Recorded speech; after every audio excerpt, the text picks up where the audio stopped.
table, on va vous poser quelques questions. Marc Bassett est resté à mes côtés, journal espagnol El País. Il vous posera des questions dans quelques instants. Pour tous les autres candidats, comme pour tous les autres candidats, d'abord quelques questions issues des remontées de terrain, des débats en région. Sauf que cette fois, je vais vous demander de répondre par oui ou par non. Je vais vous dire ce que veulent les Français consultés. Vous me dites si vous votez pour ou si vous votez contre. On a le droit à une phrase d'explication quand même ? Bien sûr. Une harmonisation de la vaccination obligatoire en Europe. Plutôt pour, parce que je crois qu'aujourd'hui, nous avons besoin de défendre le principe de la vaccination. Ce principe de la vaccination, il permet de nous prémunir contre des maladies qui sont potentiellement contagieuses. Et si nous garantissons le principe de la libre circulation, il faut harmoniser la manière dont nous défendons la vaccination. Donc c'est oui, c'est très clair. Harmoniser les politiques de santé publique et de prévention en Europe, je pense à l'alcool, au tabac. Plutôt non, je crois à la subsidiarité. Je crois que l'échelle démocratique en Europe, c'est l'échelle des parlements, des gouvernements qui sont responsables devant chacun de leurs citoyens. Et je ne crois pas qu'il faille, justement, j'en parlais à l'instant, que l'Europe des normes, qui sont parfois utiles, se transforme en une machine à produire des textes normatifs qui viendront ensuite donner le sentiment aux citoyens européens qu'ils sont dépossédés de leur capacité démocratique. Ces politiques de prévention, elles sont, disons-le, indispensables. Vous avez évoqué différents éléments qui contribuent bien sûr au bien-être et à la santé des citoyens en France et en Europe, mais je crois que c'est dans chaque État qu'il faut ajuster ces politiques de prévention.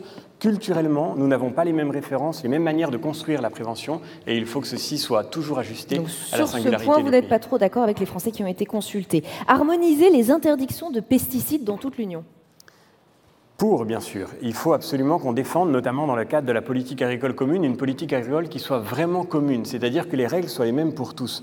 Aujourd'hui, il y a une vraie tragédie dans l'agriculture française en particulier, c'est que sur un marché unique, nous n'avons pas les mêmes règles. Et donc, ceci crée des distorsions de concurrence à l'intérieur du même marché. Nous proposons également, avec notre famille politique, la création d'une barrière écologique qui permettra d'appliquer nos standards écologiques aux produits que nous importons, parce que là aussi, si nous n'appliquons pas ce principe, nous créons un vrai scandale, un scandale pour tous ceux qui produisent en Europe et qui se voient appliquer des normes qui correspondent à nos exigences en matière environnementale, qui ne sont pas appliquées par ceux qui importent sur notre marché. Et ça, si vous permettez, on y reviendra sur cette question de la barrière écologique dans un instant. Joie. Une autre remontée de terrain, créer une taxe européenne sur les mouvements financiers, oui ou non ?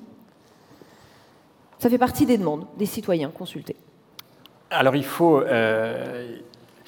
y réfléchir. La grande difficulté d'un exercice comme celui que vous me proposez, c'est que typiquement la question de la fiscalité, c'est une question qui impose d'avoir une vision d'ensemble, une vision globale. Et je crois qu'on ne peut pas raisonner en prenant les questions séparément les unes des autres. Prenons un exemple tout simple.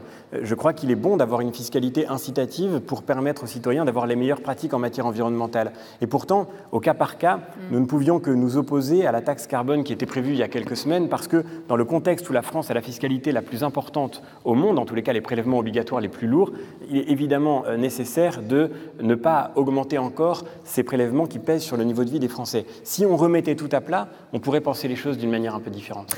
Vous souhaitez une interdiction européenne de la GPA, François-Xavier Bellamy. Aujourd'hui, elle est possible dans plusieurs pays de l'Union, Belgique, Pays-Bas, Portugal, entre autres. Comment vous comptez vous y prendre ? Comment vous faites reculer certains pays sur ce point ? C'est un sujet majeur. Je crois que l'Europe, ce n'est pas seulement une organisation internationale, c'est aussi une histoire, c'est aussi une culture, une civilisation commune. Et dans cette civilisation, le principe de la dignité humaine a mûri. Avec le principe de la dignité humaine, le principe de l'indisponibilité du corps humain, qui est aujourd'hui consacré, par exemple, dans le droit français. Nous n'avons pas le droit de faire commerce du corps humain. Et je crois que nous devons maintenir absolument ce principe devant les grandes... Ça, on l'a compris, c'est votre point de vue et vous l'exprimez depuis plusieurs semaines. Moi, je vous demande comment vous faites pour convaincre des pays qui l'ont déjà mis en place. Je crois qu'il faut engager un dialogue très fort avec nos partenaires européens sur cette question. La France a quelque chose à dire en Europe et l'Europe a quelque chose à dire au monde. La question du comment, c'est la question de ce dialogue politique. Il faut évidemment engager ce dialogue pour pouvoir faire en sorte que nous ne parlions que d'une seule voix. Et j'ajoute d'ailleurs qu'il y a là un défi fondamental, non pas seulement sur la question de la marchandisation du corps, mais aussi sur la question de l'eugénisme. Je crois que l'Europe est la bonne échelle pour parler d'une seule voix face à la Chine, par exemple, chez qui nous savons que la tentation eugénique est une tentation réelle. On l'a vu récemment, les Chinois ont annoncé la naissance de 2 bébés nés à la suite d'une modification génétique. que ce soit vérifié ou non, la communauté scientifique en discute actuellement, mais ce qui est certain, c'est que nous sommes à la veille de voir se dessiner un monde nouveau, et dans ce monde, l'Europe a quelque chose à dire avec cette histoire, cette culture et cette tradition juridique qui doit pouvoir parler au monde. Sur l'IVG, en quelques secondes, évidemment, pas d'interdiction et pas de proposition d'interdiction. Non, je me suis déjà exprimé de nombreuses fois sur la question. C'est mieux quand c'est répété. Vous proposez, donc on l'a dit, de mettre en place cette barrière écologique avec des droits de douane spécifiques pour les pays qui ne respecteraient pas les normes environnementales et sociales. Est-ce que ça suppose donc, très concrètement, je voudrais qu'on soit concret aujourd'hui, de taxer davantage des produits qui viendraient de Chine, des produits qui viendraient des États-Unis? Est-ce que vous n'auriez pas peur des mesures de rétorsion? Les mesures de rétorsion, de toute façon, elles sont là. Même nos partenaires allemands qui ont souvent agité cet argument voient bien aujourd'hui que la Chine, les États-Unis ont des politiques commerciales agressives. Et donc il faut, c'est vrai, que nous puissions rompre avec la naïveté. Trop souvent, nous avons cédé du terrain en disant si nous n'affirmons pas nos intérêts, nous allons avoir droit à des mesures. Si nous affirmons nos intérêts, nous aurons droit à des mesures de rétorsion. La vérité, c'est que nous avons eu d'une certaine manière dans cette situation tous les inconvénients d'une forme de fragilité sans jamais avoir affirmé nos exigences et nos intérêts. Donc oui, nous avons besoin d'appliquer, et ça n'est pas en tant que tel du protectionnisme, c'est une exigence de réciprocité et d'égalité absolue, d'appliquer à ceux qui importent sur le marché commun la même contribution carbone que celle que payent ceux qui produisent à l'intérieur de ce marché unique. Et c'est une nécessité absolue. J'ajoute que la barrière écologique, ça n'est pas seulement cette contribution carbone, c'est aussi le fait d'appliquer les mêmes standards en matière environnementaux. Et au fond, si vous me permettez une seule seconde sur ce sujet, c'est la magnifique responsabilité de l'Europe que d'apporter un nouvel équilibre dans la mondialisation. On a vécu trop longtemps dans une mondialisation qui était une sorte de taylorisation à l'échelle internationale, où l'Asie allait faire l'industrie et l'Europe les services et les loisirs. Ça a produit la catastrophe sociale que nous connaissons, ça a produit notre fragilité économique, mais ça a produit directement aussi cette catastrophe écologique que nous déplorons bien sûr et sur laquelle il faut que nous puissions apporter une réponse à la hauteur. Cette réponse, c'est celle d'un nouvel équilibre de la mondialisation dont l'Europe doit être un poumon. François-Xavier Bellamy, je laisse Marc Bassette vous poser quelques questions. Bonjour François-Xavier Bellamy. Bonjour. Dans votre programme, vous proposez, et je cite entre guillemets, la convergence nécessaire en matière fiscale et sociale afin de lutter contre le dumping et les écarts trop importants entre États européens qui nuisent à la compétitivité de nos entreprises françaises. Deux questions pour clarifier. Première, est-ce que vous irez en Europe défendre les intérêts français ou les intérêts européens, comme journalistes européens, étrangers, ça m'intéresse. Ils ne seront peut-être pas toujours coïncidents. Et en deuxième lieu, avec quels alliés comptez-vous pour faire prospérer cette ou d'autres propositions? C'est la chancelière Merkel ou c'est Viktor Orban? Deux éléments de réponse. Le premier élément, c'est que je ne crois pas qu'on puisse dissocier les intérêts de la France des intérêts de l'Europe. Ça n'est pas une facilité de langage. L'Europe, je le disais en introduction, traverse une crise profonde. Et cette crise rend la réforme nécessaire, mais elle rend aussi la réforme possible. Si nous ne sommes pas capables de changer notre modèle, alors l'Europe va se défaire. Et donc il faut évidemment que nous puissions nous faire entendre sur la nécessité de cette convergence avec tous nos partenaires européens, parce que, et bien sûr ce sera difficile et c'est une négociation qui s'ouvre, mais parce que c'est au terme de ce travail-là que nous pourrons reconstruire une Europe qui puisse nous donner confiance dans l'avenir de la France et dans l'avenir de l'Europe.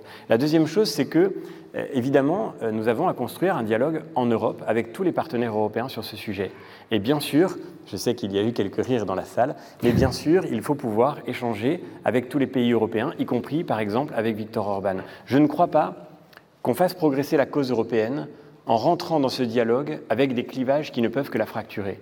Ceux qui opposent les populistes aux progressistes, au lieu de répondre à cette défiance qui monte envers l'Europe, contribuent à creuser le fossé qu'ils déploreront ensuite. D'ailleurs, Viktor Orban, qui fait partie du PPE, n'en a pas été exclu, y compris par Angela Merkel au cours des dernières années, qui a toujours entretenu ce lien et ce dialogue. Je crois que c'est dans cet esprit de dialogue que l'Europe s'est construite et que c'est dans cet esprit qu'elle pourra avancer. Il nous reste 1 minute 30 environ. Je viens d'un pays, l'Espagne, où l'égalité homme-femme est centrale dans le débat politique actuel.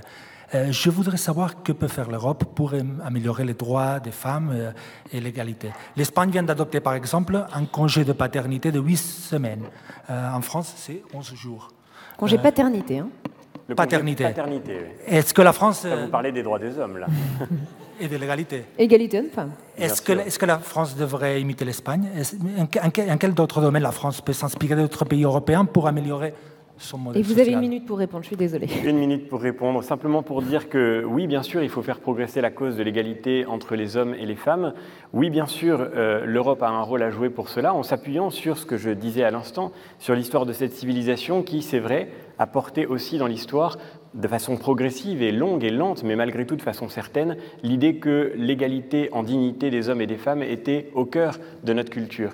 Et je terminerai simplement en disant que je crois à la subsidiarité, c'est-à-dire je crois que chaque État doit définir aussi sa politique sociale, sa politique du travail. Je ne crois pas, on le voit aujourd'hui avec la directive européenne sur le temps de travail qui a été en 2003 adoptée à la demande de la France, il y a eu des progrès, mais quand on veut trop réglementer à l'échelle européenne, on produit aussi des distorsions qui peuvent poser problème. C'est ce que nous vivons aujourd'hui avec, par exemple, la question du volontariat. J'attire votre attention sur ce point parce que la question du temps de travail des pompiers, c'est une question majeure et on voit que quand on légifère trop à l'échelle européenne, à la fin, on produit les distorsions qu'on aurait voulu éviter. Cela étant dit, effectivement, cette question fondamentale de la dignité des hommes et des femmes, c'est une question essentielle. On en parlait à l'instant avec la question de la marchandisation des corps et nous nous engagerons fortement sur cette question, comme on l'a dit tout à l'heure. Merci beaucoup François-Xavier Bellamy d'avoir été notre invité aujourd'hui dans Place de la Santé Europe sur